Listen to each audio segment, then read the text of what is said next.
बेयाव जोङो दिनै कक्लाबारि सार्कोलनि नाजानायाव आरोखि ना 1 नाम्बार कक्लाबारि सार्कोल बे सार्कोलनि नाजानायाव जोङो राष्ट्रीय पोषण माह स्निथि राष्ट्रीय पोषण माह बे प्रग्रामखौ थामथि हाबाफारि जेन'बा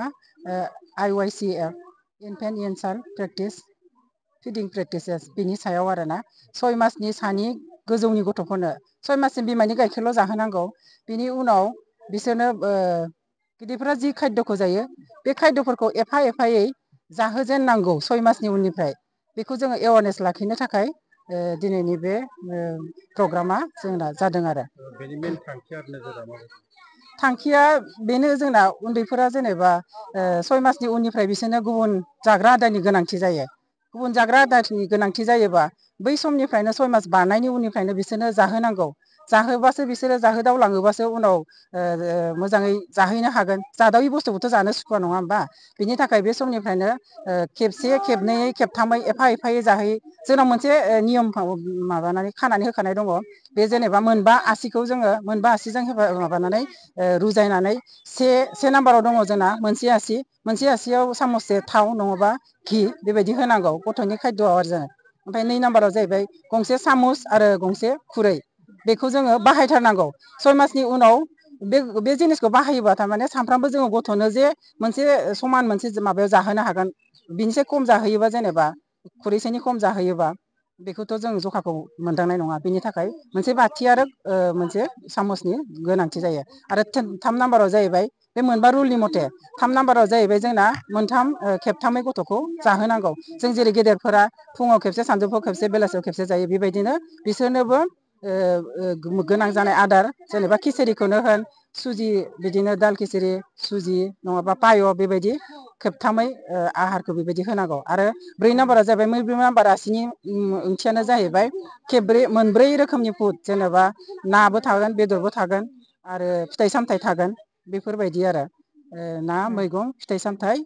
दाउदै बिदि आरोखि मोनब्रै रोखोमनि जायखिजाया गथ'फोरनि खायद'आव थाफानांगौ बे आरो मोनबानि आसिनि ओंथियानो जाहैबाय बे मोनबा आसिजों जेनेबा जोङो मोनबा पन्सन्द्रियाव मा जोंना मेगन खोमा गन्थं बिदि नङा होमबा बेजों जोङो सासे गथ'खौ जोङो जाहोयोब्ला बेखौ जोङो गासैबो फारसेनिफ्राय जों बे गथ'जों कन्टेक्ट जानानै जाहोनांगोन मेगनजों नायनांगोन जोङो आखाइजों जोङो दौनांगोन बा खोमाजों बेनो बाथ्रा बुंनानै जों जाहोनांगोन बेखौ मा बुङो बेखौ जाबा मा जायो बेफोरबायदि आरोखि ना बे पन्स इन्द्रिय जोंनि जिखिनि मोनबा इन्द्रिय दङ बे इन्द्रियखौ जों बाहायनानै बे गथ'खौ जाहोनांगोन बेबायदि रुलखौ बयबो मिन्थिनानै जे गथ'फोरखौ जाहोथों बेबायदि साननानै बेबायदि रुलखौ गार्जेनसिम सहैनो थाखाय नोंथांमोना मा मावदों? बेबायदि रुलखौ जोङो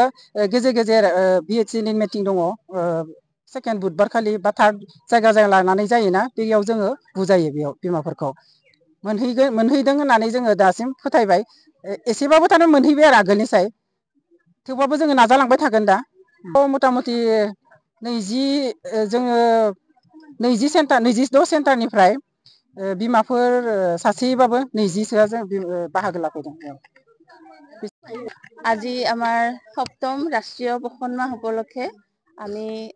ইনফেণ্ট এণ্ড য়ং চিলড্ৰেন ফিডিঙৰ ওপৰত আজি ব্লক ৱাইজ আমি ককলাবাৰীত এখন মিটিং আয়োজন কৰা হৈছিল আৰু ইয়াতে আমি ইনফেণ্ট এণ্ড য়ং চিলড্ৰেনৰ আমি কিদৰে খাদ্য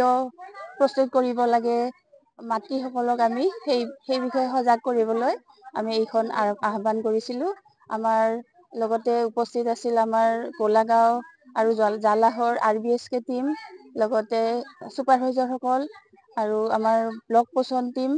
আৰু আই মাতৃসকল আমাৰ অংগনবাদী কৰ্মীসকল আৰু ককলাবাৰীৰ সমূহ ৰাইজে আমাৰ ইয়াতে উপস্থিত আছিল আৰু খুব ভাল ধৰণে আমি এইখন মিটিংখন পৰিচালনা কৰিব পাৰি বহুত ভাল লাগিছে আৰু আপোনালোকক অশেষ ধন্যবাদ জ্ঞাপন কৰিছোঁ। আমাৰ পোষণ মাহৰ উদ্দেশ্য হ'ল আমাৰ প্ৰধানমন্ত্ৰী মাননীয় শ্ৰীযুত নৰেন্দ্ৰ মোদী ডাঙৰীয়াই 2018 চনতে মানে পোষণ মাহ আৰম্ভ কৰিছিল আৰু আজি আহি 7ম ৰাষ্ট্ৰীয় পোষণ মাহ আমি পালন কৰি আছো। ইয়াৰ জৰিয়তে আমি যাতে আমি পুষ্টি সাধন কৰি গোটেই সমাজৰ এটা জন আন্দোলন হিচাপে গঢ়ি তুলিব পাৰো। আমাৰ প্ৰত্যেকজন মাতৃ আৰু শিশুৱে যাতে আমাৰ এই আঁচনিখনৰ দ্বাৰা উপকৃত হ'ব পাৰে আৰু পুষ্টিকৰ খাদ্য আৰু পুষ্টিকৰ যিমানবোৰ আমাৰ এনিমিয়াৰ পৰা আদি কৰি এনিমিয়া তাৰপিছত আৰু আমাৰ কমপ্লিমেণ্টাৰী ফিডিং, ব্ৰেষ্ট ফিডিং, এই গোটেইখিনি দিশত যাতে আমি আগবাঢ়ি যাব পাৰোঁ, সেই উদ্দেশ্যেৰে এই পোষণ মাহ আমাৰ কৰা হয়। আমাৰ ছেপ্টেম্বৰৰ 1 তাৰিখৰ পৰা 31 তাৰিখলৈ এইটো পালন কৰা হয়।